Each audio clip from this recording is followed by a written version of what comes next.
이렇게 짧게만 계속 저축을 하게 되면 어떤 시간이 가져다 주는 투자소득이라든지 뭐 복리효과든지 뭔가 그 이자소득을 우리가 받을 수 없는 게 가장 큰 문제인 것입니다. 많은 분들이 바로 이것 때문에 돈을 못 모은다고 하는데요. 도대체 왜 돈을 못 모으는 걸까요? 네, 그 이유 중에 하나는 바로 세로형 저축을 하기 때문입니다.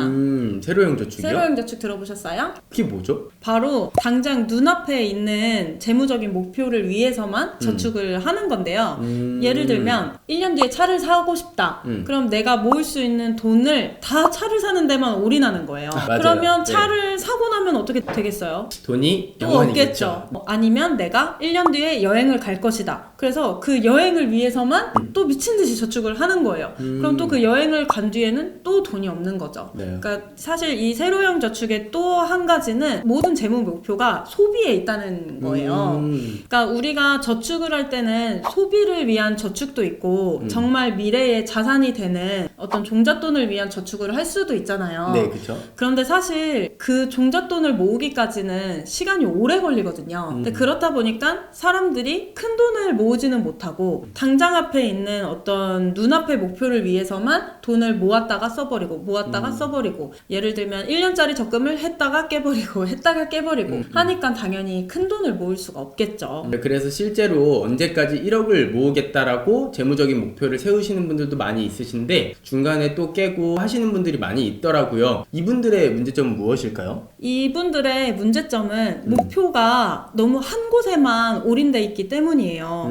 왜냐면 아까 앞전에는 우리가 너무 그 소비를 위해서만 저축하는 예시를 들었잖아요. 이제 말씀하신 것처럼 어떤 사람들은 난 1억을 모을 거야 라고 이제 너무 또 그 종잣돈을 위해서만 올인을 해버리면 갑자기 사람 일이 예상한 대로 다 흘러가지는 않잖아요. 그쵸. 이제 그렇다 보니까 호기롭게 100만원짜리 적금, 300만원짜리 적금을 통으로 막 들어놓습니다. 통으로 들어놓지만 또 중간에 어떤 이슈들이 터지고 갑자기 뭐 교통사고 나서 돈이 깨지고 하게 되면서 그 통으로 들어놓은 적금을 또 깨고 하는 일이 이제 반복되는 건데요.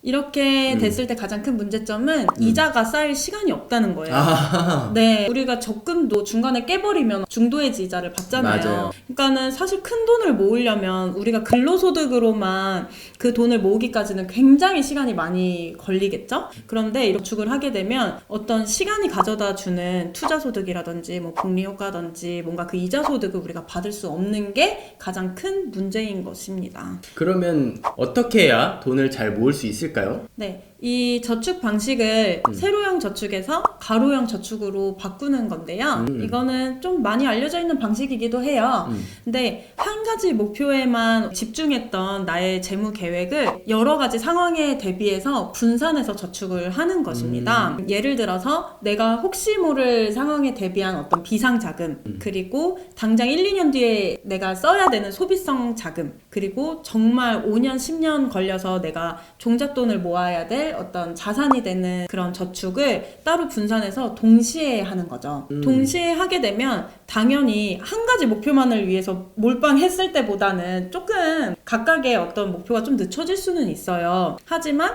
훨씬 더 우리가 앞전에 배웠던 것처럼 필요한 때 필요한 자금을 정말 좀 더 근로소득에 대한 게 아니고 어떤 자본소득까지 같이 얻게 되면서 효율적으로 저축할 수 있겠죠. 네. 그래서 특히 이제 중요한 게 우리가 이제 연금 같은 경우 있잖아요. 이제 은퇴 후를 위한 거를 우리가 맨날 당장만을 위한 저축을 하고 돈을 쌓다가 갑자기 5, 60대 때 은퇴를 준비하겠다고 그 60대 때부터 100살까지 살지도 모르는 그 3, 40년의 시간을 준비하는 건 굉장히 어려울 거 아니에요. 그렇기 때문에 연금 같은 것도 정말 20, 30대 때부터 소액이라도 꾸준히 좀 저축을 해놓으면 그게 이제 시간에 따른 이자를 받을 수 있게 되면서 좀 더 안정적으로 은퇴를 준비할 수 있을 것 같아요. 근데 많은 분들이 이제 말씀하셨던 것처럼 지금 당장 쓸 돈이 부족하니까 막상 시작하기가 어려울 수도 있을 것 같은데 그럴 땐 어떻게 하면 좋을까요?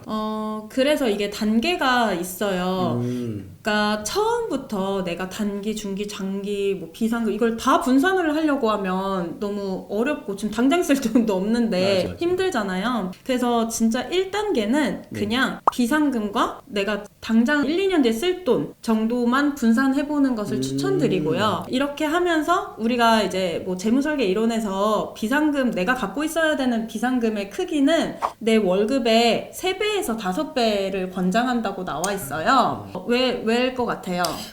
왜 하필 3배에서 5배? 왜냐면 내가 일을 3개월에서 5개월 정도는 쉬게 될 수도 있음을 고려를 하는 거예요. 그러니까 내가 뭐 월급이 200만 원이다 라고 하면 3배에서 5배면 600에서 한 1000만 원 정도 그렇죠. 되겠죠? 네. 그러면 내가 아주 혹시라도 일을 잠깐 쉬게 되거나 해도 네. 그 비상금이 내 월급의 3배에서 5배가 준비돼 있다면 기존에 들어놓은 적금이나 이런 걸 깨지 않고도 잘 유지할 수 있게 되는 거거든요. 그럴 수 있겠네요. 저희. 네, 그래서 비상금이 준비되어 있지 않은 상태에서 너무 무리하게 적극적으로 투자를 하거나 중장기 상품에 들어가게 되면 이제 중간에 갑자기 혹시 모르는 그런 리스크에서 내가 중간에 해지해서 손해보거나 투자 수익이 마이너스일 때 손절하는 상황이 생기거나 할 수 있기 때문에 비상금을 먼저 준비하는 게 좀 1단계로 해야 될 일인 것 같아요. 그래서 이렇게 어느 정도 비상금이 조금 내가 준비가 됐다라고 하면 그때부터는 진짜 이제 목돈을 위한 저축을 조금 분산해서 단기적으로만 하던 거에서 중장기를 조금 더 추가해서 의미 있는 저축을 같이 동시에 이루어가는 방향으로 하고요. 정말 그것도 내가 잘 지켜졌다라고 하면 그때는 정말 은퇴 후를 위한 준비까지도 조금씩 추가를 하면서 내 재무 상태를 완벽하게 만들어 가면 좋을 것 같아요. 그럼 은퇴 후까지 준비를 하는 게 마지막 3단계인 거네요. 그렇죠. 그리고 내 상황에 따라서 이 비중을 조금씩 조절할 수 있어요. 예를 들어서 20대 때는 결혼이 되게 중기가 될 수도 있잖아요. 그쵸. 그쵸. 맞아요. 5년에서 10년 걸리는 플랜일 수도 있지만 내가 그렇게 해서 시간이 5년이 지났으면은 정말 그 결혼이라는 거는 당장 앞에 일이 될 수도 있잖아요. 그렇죠. 그럴 때는 좀 더 단기의 비중을 늘리고 중기를 조금 더 줄이고 뭐 이런 식으로 때에 따라서 비중을 조금 조절을 하면서 준비를 하면 될 것 같아요. 내가 그 습관만 잡혀 있다면 지금 말씀하셨던 것처럼 이제 저축의 비중을 조절을 하면서 내 재무적인 목표를 가로저축으로 장기적으로 끌고 나갈 수 있다는 말씀이군요. 그쵸. 네. 그러면 이제 또 이런 분들이 있으실 수 있을 것 같아요. 요즘 20, 30대 분들이 차 대출이라든지 전세 대출이라든지 담보 대출이라든지 이런 대출들 때문에 재무적인 목표를 세우기가 또 어려운 분들이 많이 있을 텐데요. 그럴 땐 좀 어떻게 하면 좋을까요?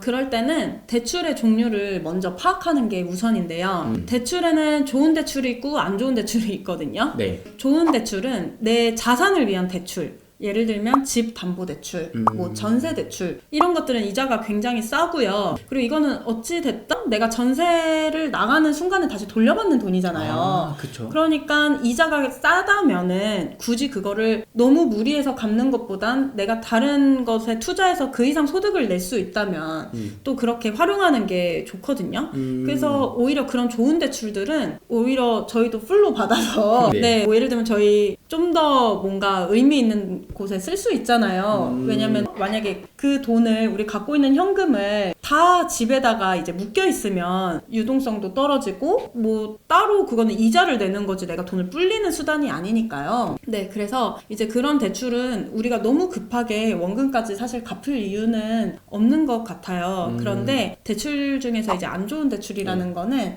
신용 대출이라든지 또 이자가 굉장히 높은 2금융권 대출, 3금융권 이런 대출들은 빨리빨리 갚는 게 우선이겠죠. 이자가 너무 세잖아요. 그런 것들은 그쵸, 한 10% 20% 이상 되는 것들은 빨리빨리 갚고 그 외에 조금 자산이 되는 대출들은 너무 그 대출을 상환하는 데 집중하기보다는 대출 상환도 하면서 자산을 쌓는 것을 조금 같이 병행을 하면 이제 대출을 갚고서도 내가 이제 자산이 있으니까 좀 더 안정적일 수 있겠죠. 그러면 좋은 대출은 최대한 적게 갚아 나가면서 현금 유동성을 키우는 게 좋고 나쁜 대출들은 최대한 빨리 상환해서 대출 이자를 줄이는 게 좋다. 맞죠? 그렇죠. 네. 네, 그래서 오늘은 돈이 왜 안 모이는지에 대해서 알아봤는데요. 본인의 소비 습관이나 저축 습관을 한번 점검해 보시고 본인한테 필요한 것들이 무엇이 있는지 잘 적용해 보시고 세로형 저축이라면 가로형 저축으로 적용해 보시는 것을 추천드립니다. 그래서 모두들 성공적인 재무 목표를 이루시기를 바라겠고요. 재무 설계에 대해서 더 궁금하신 내용이 있으시다면 아래 링크를 참고해 주세요. 지금까지 시청해 주셔서 감사합니다.